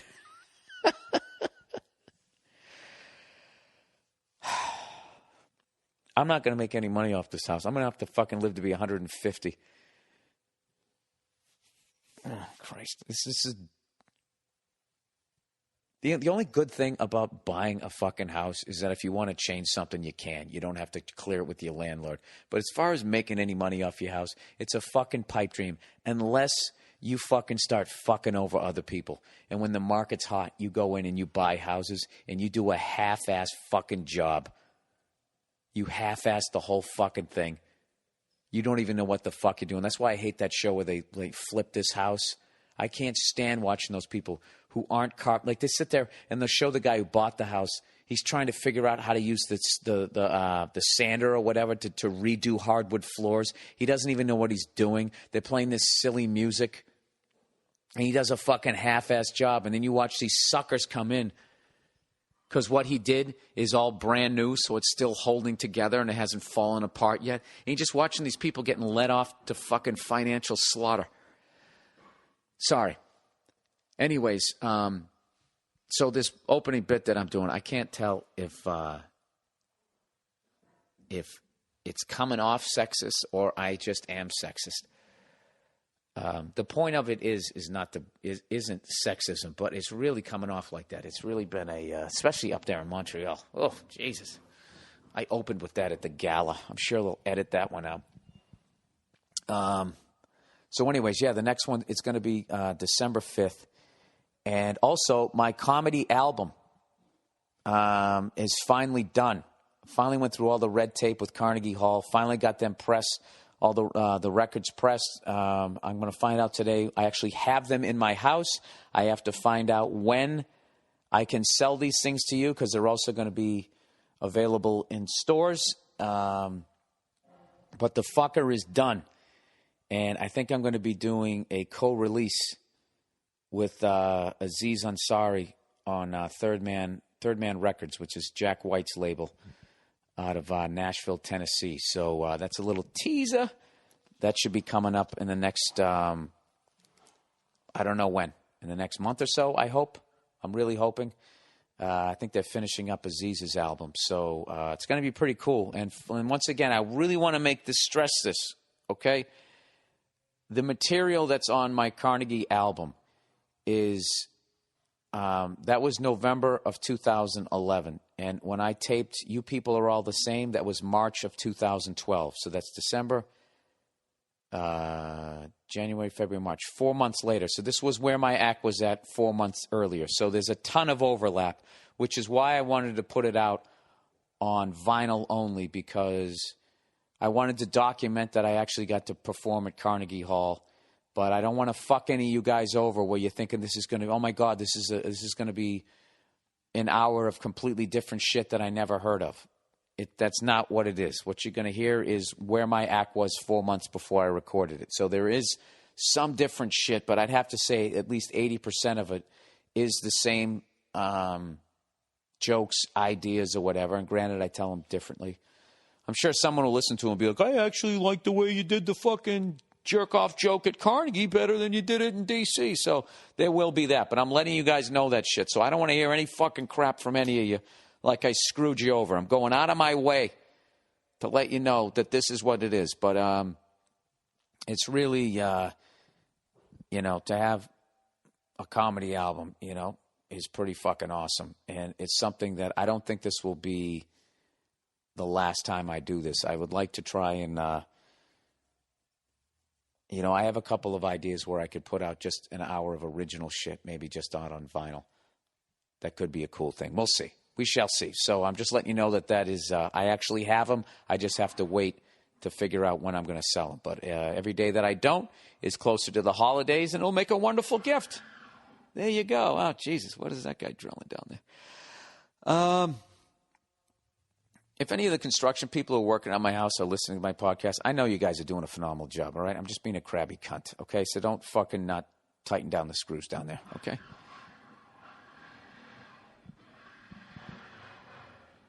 Yeah, you hear that? Yeah. I don't even know. I don't even want to know what the fuck that was. All right. Let's plow ahead here. Dude, he didn't call shit. Verzi. Dear Bill Uder, is that like Uber? I'd like to congratulate Paul Verzi. When no one else in the world was saying LeBron would go back to Cleveland, he was the only one. Oh, no, wait, he wasn't. In fact, he didn't call it until 1 week before the decision was made, and plenty, all in caps, of other people had been making that exact same prediction. You can look at his Twitter feed or listen to his podcast for proof. Basically, everyone was saying it. It was either Miami, Cleveland, or a few other teams that had made phone call. Does Paul know that guessing correctly by picking one of four choices isn't calling it? Jesus, Paul, you're taking a pounding. He acts like he's Sam fucking Rothstein, and he made some out of left field prediction that LeBron was going to the Raptors or something. Here's the thing: I like Paul. I think he's funny, but holy shit, cool it on the calling it thing. I can't even imagine having an argument with him in person. Oh, this is fucking hilarious. Paul, look at this guy. This guy's sharing my view of you. He seems, you know what's funny is Paul is listening to this right now, and I know he's got his head down with his looking through his eyebrows going, it's fucking bullshit. I said it to Jay Lawhead. Jay Lawhead can say it. I said it 2 fucking years ago to Jay Lawhead in a bar in Cleveland.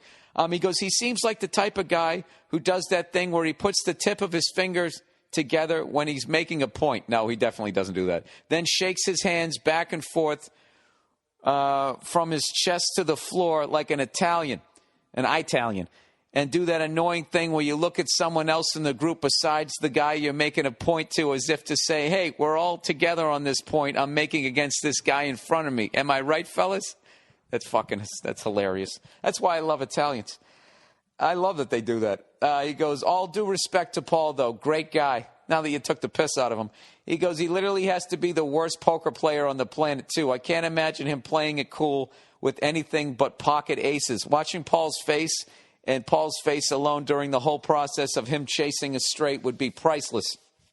I played poker with Paul. No, he has a great poker face, and then he has a way of looking at you. He's got this face when he's looking at you to try to figure out if you're bluffing that actually makes you laugh. All right, Paul. Shot has been fired your way. For those of you not listening to the Verzi podcast, this is like the old rap battles where Paul's going to have an answer song to this guy. He's going to defend himself. So everybody listen to the Verzi effect. I will email this. I will copy and paste this, and I will email it to him, and maybe he can write back. And the worst part of all of this is I'm going to have to listen to him defending himself first to me on the phone before I listen to him do it on his podcast. So I have to listen to him do it twice. All right. Okay, quit drinking, would rather be alone. This next person says, Mr. Embarrassment. Sorry. I thought since you've taken time off from drinking that you'd be a good person to talk to and ask about this. I'm 22 years old, and after hitting the bottle hard since early high school, I decided to take some time off after it seemed to get out of control. Yeah, I've been there.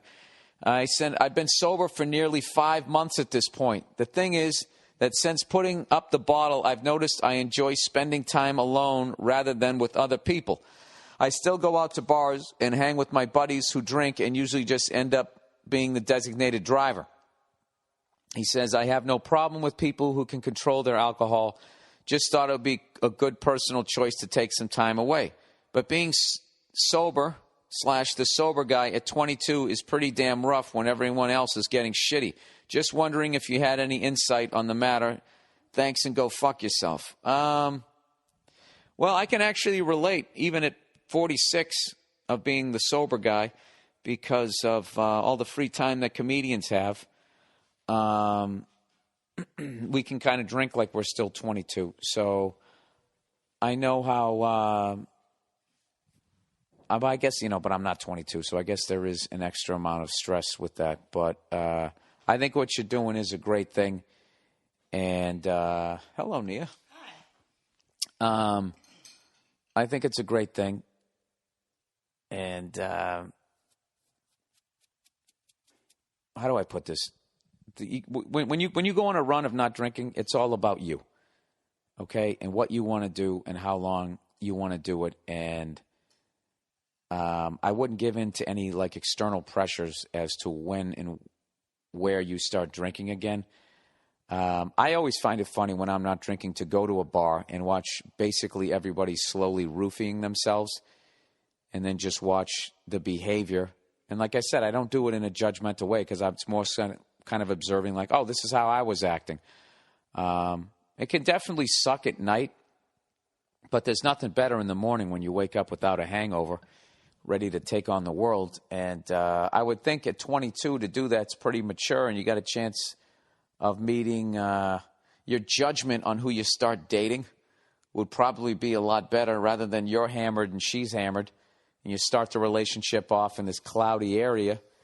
You might meet another, smart person your age who's taking some time off herself. Who knows? But as far as like, if you're feeling pressure to start drinking again, that's the wrong reason to start drinking, because everybody else is drinking is not the reason to come back. But, if you feel like you have it under control and, or if there's an event coming up and you're like, okay, I'm going to drink at that, and then I'm going to immediately shut it off. But I got to be honest with you, that's a tough thing to do, because I was like, I'm going to drink when I went to Vegas, and then I was immediately going to go back on the wagon, and I was able to do it for 4 days, and then it was like July 4th weekend, then I had a beer, and then I've just been kind of drinking ever since. But fortunately, I drank so much in Montreal that now I don't want to drink. I think that I almost need to do that. I got to hit like a wall where I either make such an ass of myself or make such a bad decision, or just do something that it's easy for me to kind of like want to walk away from it. But like I said, it's all up to you. You don't sound like you're an alcoholic. I mean, from your fucking email, I can't really judge it. But like I said, whatever. Do whatever you want to do, but don't start drinking again because everybody else is. I guess that would be my advice. All right, let me read the last of the advertising here, and then I'll wrap it up. Some other questions here. All right, LegalZoom, everyone. Most Americans don't have a will, but why? You don't want the court dictating what... You just pointed at me. I know, I got to do this. I'm doing this during this break.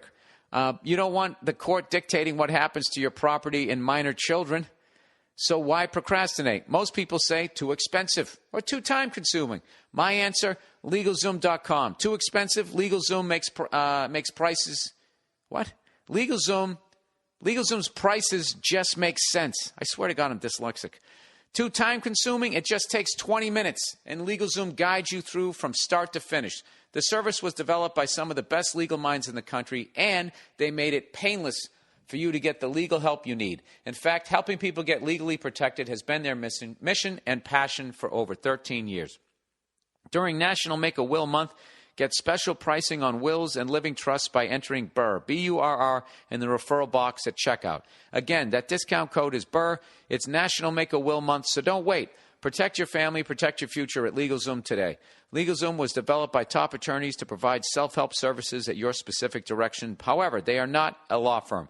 Legal help is furnished through vetted independent attorneys. LegalZoom.com, discount code Burr, B-U-R-R.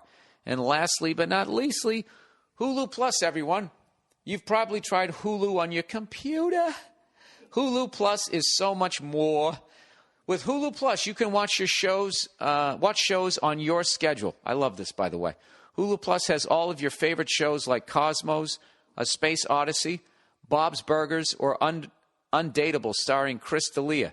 And watch every episode of shows like South Park, The Cosby Show, Doctor Who, a bunch more. Hulu Plus works on your computer, smart TV, Roku, Apple TV, Xbox, pretty much any streaming device you already own. You should be blocking off a day just to binge. With Hulu Plus, you're in total control to stream these and thousands more as much as you want, whenever you want. Also, get exclusive access to stream the Criterion Collection movies. And Hulu Plus has all of them. All movies and kids' shows are ad-free too. For only $7.99 a month, get your shows anytime, anywhere. But right now, I'm offering my listeners a 2-week free trial when you go to huluplus.com/Bill. That's a whole extra week for absolutely free. Please make sure you use huluplus.com/Bill so you get that extended free trial and so that they know that we sent you. It helps us to keep the lights on and gives you a better deal. One more time for the extended free trial. That's huluplus.com/Bill. Oh, hey, for that kid also who was talking about not drinking, here's another thing, too. You know, at my age, I see the results of abusing your body with booze, drugs, food. People say food is a drug, which I would actually 100% agree with. You see the results of it. And unfortunately, when I was up in Montreal, I saw a couple of people that are my age and 10 years older, and they either the ones that took care of themselves and kind of quit drinking and tried to eat right and that type of thing, they look great. They still got the light in their eye. And then people who've been, hitting it hard, man, it really catches up with you when you get to be my age, where it's like, I've been of legal drinking age longer than I've lived when I wasn't. You know what I mean? That tipping point of like 42 years of age when you've, and forget about underage drinking that you've already been doing. Like, it really, really catches up with you. So what you're doing right now, giving your body a break when it's as young as it is a phenomenal thing to do. And, you could actually experiment steering even more into a healthier lifestyle, like learning how to eat a little bit better. Because at 22, man, I mean, you can fucking drink a 12-pack and eat McDonald's late at night and wake up the next day with a flat stomach. But, like, you're setting yourself up for, just basically being a human being is no different than being an athlete. It's just the timeline is stretched out a lot longer. Like, Father Time is going to get all of us, but, those athletes who throughout their career, early in their career, took care of themselves have longer careers. And if you'd like to have a longer career, in other words, a longer life, like doing what you're doing is a great thing. So, I don't know. When you look at it that way, there's really no peer pressure. Is there really peer pressure to die sooner? All right. Nia, do you want to chime in on one of these? Sure. Do you want to do dead Nazi grandpa? Did I say Nancy? Dead Nancy. Do you know how hard they're laughing in England right now? Fucking Nancy boy. Breaking up for college. Which one do you want to do? You want to do that? College, yeah. You want to stay in your wheelhouse? Yes. All right. Stay away from the Nazi. I'll come over here. Who wears short shorts? All right. That's really good about quitting drinking. I'm not drinking this week. Come a little closer. I'm not drinking this week, I said. Okay. It's a good idea. It is a good idea. All right, here we go. Breaking up for college. Oh yeah, look at that. What is this? This is she just picked up my hotel key for this weekend. That's the W Hotels. That's how they advertise their spa.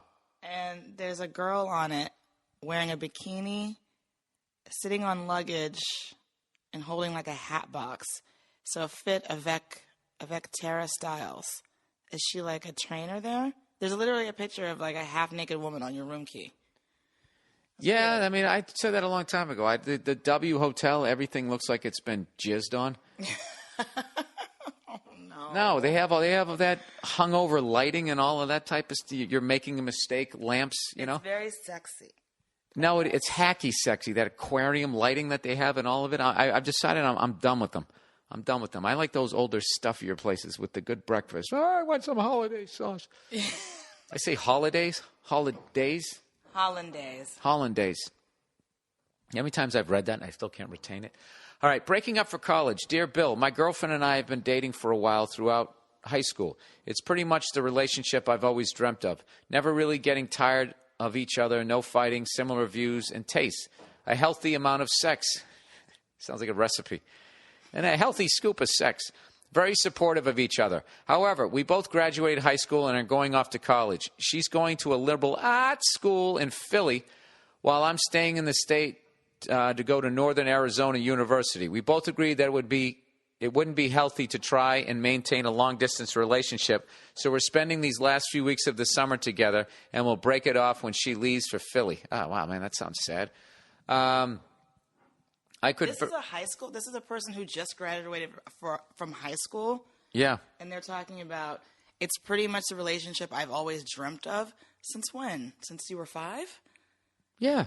I mean, it's really nice, but it's like, how is someone who's graduating from high school, like, I'm in the relationship I've always dreamt of. Like, I didn't know that high school people dreamt of relationships in a way that they really understood. Maybe Because this person does. See, this one is- of the things when this you is do these l- questions is it's very easy to superimpose where your head was at. But it's literally reads like somebody who's like a 30-year-old. It's like, it's what I've always wanted. There's like a healthy amount of sex, and we don't get tired of each other. It's like this is a high school. This is someone who just graduated. You know what? I actually see your point. They do sound You know like what they're I mean? 35. It's like, when did you dream of having this great relationship? All right. Well, let's continue here. Let's see what we got here. I could very well. Calling bullshit. Oh, you think this is a bullshit? Well, I don't know. It sounds nice. I'm sorry. Let's continue. Well, I'm very gullible. You can get me. I could very well see myself spending the rest of my life with this girl, but at the same time, 4 years is a lot of time. I mean, that's a fucking marriage right there. Everybody has that one couple that wins best couple, and they got together the freshman, sophomore year, and they just didn't know how to break up. So then they continue on, you know? And then you see them at the 10-year reunion. Yeah, we broke it off. When? Last week. And then they get on with their life. I could very well see myself spending the rest of my life with this girl, but at the same time, 4 years is a lot of time, and a lot can change in that time. So I don't expect for us to hook up again the second we graduate. However, she's come to be one of my closest friends, and I'd like to maintain that friendship, and she agrees. I want to watch her life unfold and watch her inevitable success come alive. Yeah, these are very mature people, whether we're romantically involved or not. While this will be a bit of a damper on the beginning of college, I know I'm going to have a blast. My roommate is one of my best friends from high school. He knows how to deal with me, and he'll kick my ass to get back in shape if I start getting mopey about this girl. What's your take on this situation? Any words of advice or encouragement? Thanks in advance. All right.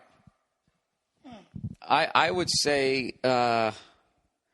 when you break up with somebody, my thing has always been when you break up with them, you got to get away from them, because as much as you have like this mutual agreement or something like that, one of you is going to meet somebody first, and then it's just going to be, rather than enjoying, oh, I met somebody and seeing how that goes, you're going to have to deal with the fact that you're dragging somebody else through it. And they'll hear it in your voice. You know, what are you doing? Nothing. Is there somebody over there? They're going to figure it out. And if she finds out before you, find someone before you, you're going to try to get her back. I mean, I think you guys should just go cold turkey until you have your Thanksgiving break, personally. Maybe an email here, email there.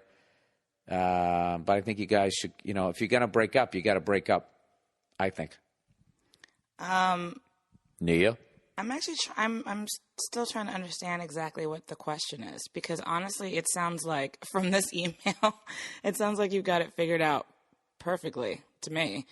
Because we both agreed that it wouldn't be healthy to try to maintain a long distance relationship, so we're spending these last few weeks of summer together. Yeah.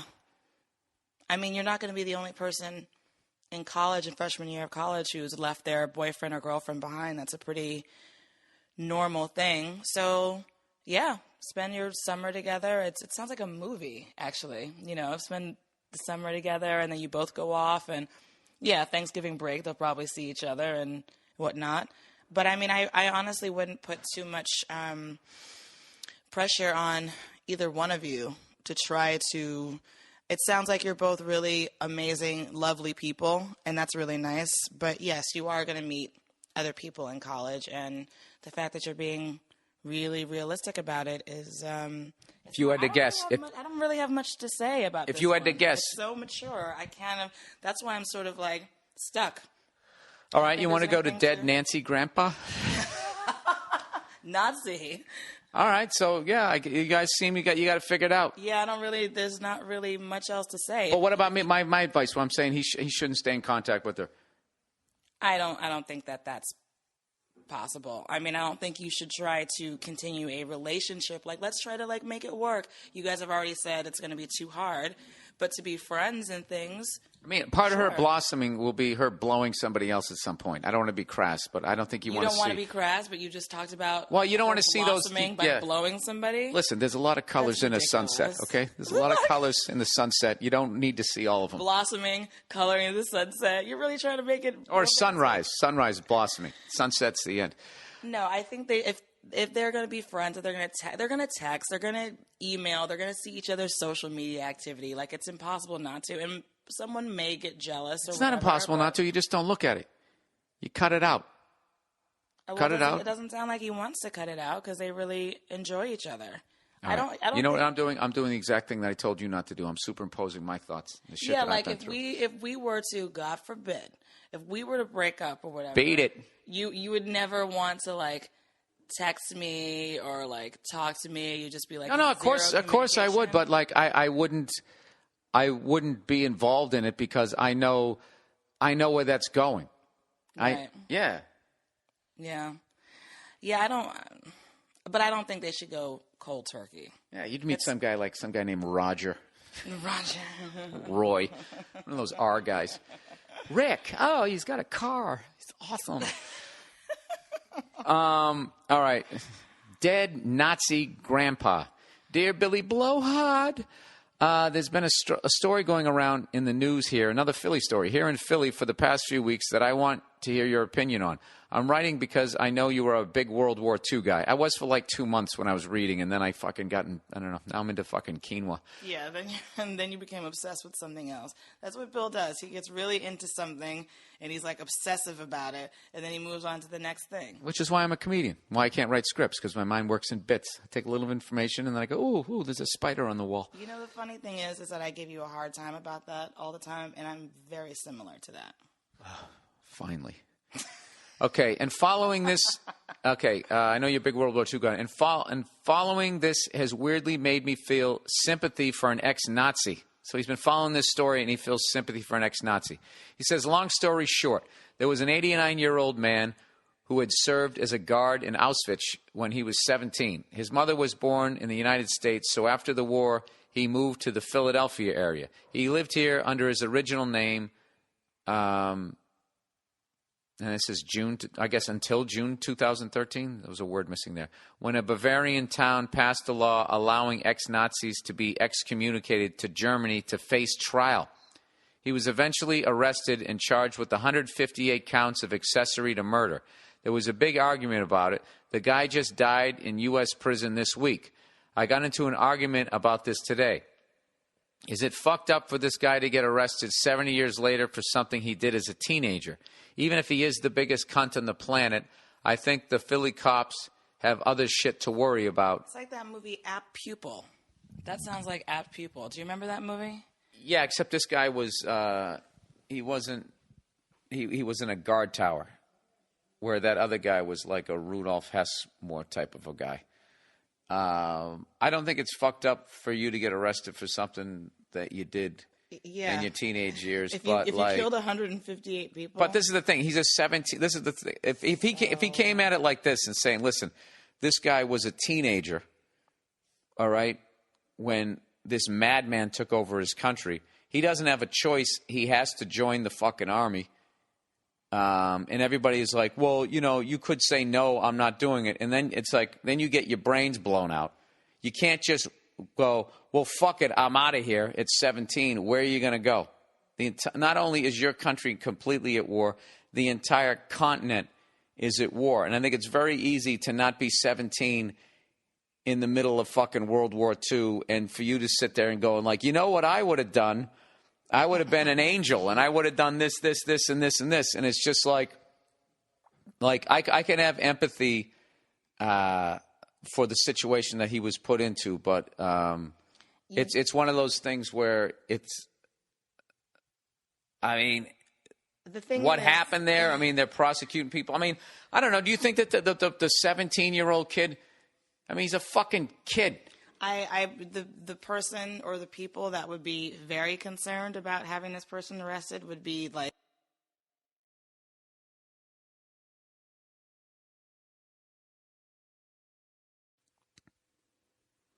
All right. you know what's hilarious is that me and Nia just talked about this subject for like fucking 15 minutes and came to this great place as to why you have to arrest this guy, and the fucking batteries wore out.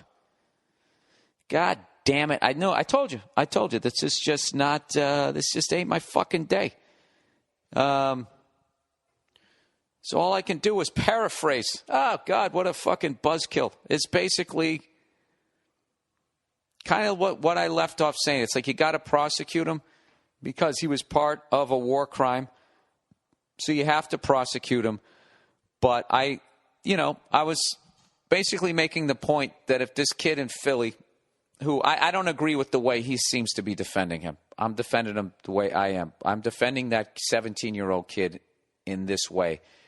That everybody, if he was to walk into anybody that was to walk, you guys were to walk into a bar and you were to bring that up and you'd ask people what they would do, what they would have done in that situation, everybody's going to be Captain America. Everyone's going to be like, dude, you know what I would have done? I would have fucking shot Hitler in the face, and I would have done this, I would have done that, and all this type of shit. And it's just like, it's very easy to be fucking sitting in a bar drinking a fucking Rolling Rock and paint yourself out to be this unbelievable hero and all this shit that you would have done. But, I think, unfortunately, this kid was born at the wrong fucking time. I don't think that, I really don't think that this kid, when, he would. Do you think that this kid was just an evil kid and he was psyched to be up in that guard tower, or is he just? I mean, who knows? I'm not saying that. I don't really know that I don't really think that it matters, which was my point. I feel like this person's sympathy is misplaced. I'm not talking about him. I'm talking about me now. Oh, it's about you. Yeah, I'm talking about my opinion. Which is what? That you can't, because he was 17 years old, chances are he didn't want to do it, and he was forced to do it. I'm saying at 17, you're very impressionable. Yes. You can get you can get brain like a 35-year-old person, 45-year-old, 55-year-old person. At that point, you know so much more about life. People can't come up to you and tell you, it's much more difficult for somebody to come up to you and try to convince you of something that you know isn't true, that you know is not, and you can spot crazy from a fucking mile away. But what I was talking about, which of course got lost, was what usually, I don't know what it is about people who are smart and people who are like, hey, live and let live. Because of that intellect, they're also not, they don't choose violence. And unfortunately, you need to fight fire with fire where they're like, well, violence doesn't solve anything. It's like violence would have solved this. Like when you were when they were first starting to take over and people were choosing self-preservation rather than helping out their neighbors, is what they should have gone out and and this, once again, I'm doing this woulda, coulda, shoulda shit. Oh, dude, you know what I would have done? You should have gone out there, or you should have organized the people on your block, and if you had a Jewish family on your block going look, we're all down with these are our friends. They're not taking them. And if they come down here, we're fucking taking them out. And if you started that movement and you started taking them out before they took everybody else out, you could actually stop it. But the thing is decent people, regular people, live and let live people are essentially not organized. And that's the only advantage that they had, was they were walking around, they were organized. And then I think that people choose the cowardly decision of self-preservation. But I don't think self-preservation is cowardly at 17. I think 17, you were a boy. You're not, it's like that Britney Spears, not quite a woman. You're not quite a man there, Nia. And all of a sudden this fucking event comes along and you get swept up into it. So, look, if this guy was, this is what I'd say. If this guy was 30 and he was in a guard tower, fuck him.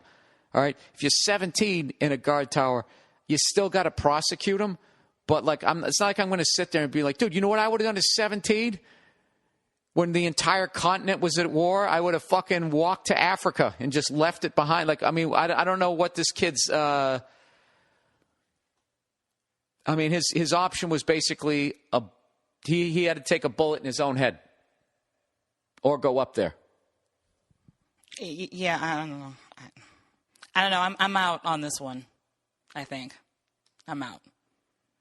I mean, I just don't feel like, I don't know. I don't have anything really to contribute anymore to that question other than what I just said about their sympathy being misplaced. Yeah, I can't seem to have a conversation with you about what I'm saying. You just keep going back to this kid. I'm not saying that this kid, I'm saying what I'm saying. And I'm actually talking about how a fucking lunatic like Hitler comes into power. He doesn't come into power because he makes sense. He comes into power because all these other people that don't think he makes sense, they choose self-preservation. Right. Okay, he's not going after me. I'm Protestant. He's not going after me. I'm Catholic. He's not going after me. I'm straight. And the fear of watching your neighbors who you had a fucking cookout with, and you hear them screaming as they're getting dragged out of the house, and you know you should be doing something, but you don't because of your own self-preservation. I think it's very easy for people to hear this story and be like, oh, that fucking Nazi piece of shit, and blah, blah, blah, blah, blah. These people as adults would choose self-preservation, who would criticize what this kid did when he was 17. That's my point. My point is not that this is wrong that they're prosecuting. But I also don't look at this dude who, when he was 17, who ended up in that situation like this was somebody who was like clearly making decisions in his life or even had control over the direction of his life. I mean, there's a reason why you can't drink till you're 21. It's because of the level of immaturity you have. You think this kid at 17 has the fucking maturity to be able to handle what's going on? Walking down the street and seeing people hanging from, by piano wire and that type of thing. I mean, it's just another ruined life because of this fucking psycho. Could you agree with that? Yeah, I could see that for sure. All right, this is way too heavy a fucking topic to be discussing here. So that's basically the gist of what maybe that's what it is. Maybe it's just too early. It's too heavy. I don't know. Maybe I'm still asleep and I can't quite get into it. How much after what meal during the day can you discuss former guard tower Nazi guard tower kids? It's more of an after lunch conversation, I think. Okay. All right, well, that's the podcast for this week. Jesus Christ, the levels just went up. Sorry about that. That's the podcast for this week. Thank you for everybody for listening. Thank you for writing in. Thank you to the great Tony V for giving me that great intro up in Montreal. Thank you to the Montreal Comedy Festival, everybody who came out. And that's it. Go fuck yourselves. I'll talk to you next week.